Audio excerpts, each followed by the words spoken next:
Guys, may nag-comment sa video natin, hindi ko alam kung nangtitrip si Sir o seryoso si Sir. Basta sagutin natin yan kasi nagtanong naman siya. Sagutin natin ng maayos, guys.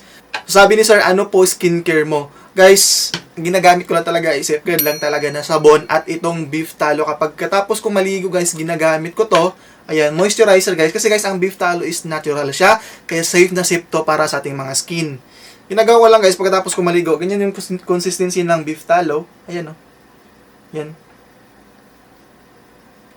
This is made from beef, this is made from fats. Ganyan lang ginagawa ko, guys, pagkatapos kong maligo. Nilalagay ko lang siya sa mukha.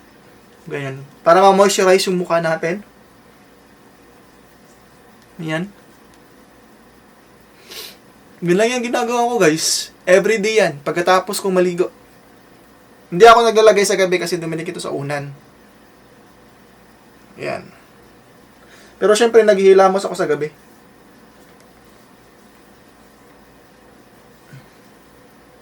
Ganyan lang yung ginagawa ko, guys. At maya-maya lang, guys, mag-ano na yan. Magsisettle down na yan siya. Hindi na siya mukhang oily tingnan. Ayan. Sobrang ganda ng beef talo, guys. Unti-unti na itong nakikilala ngayon.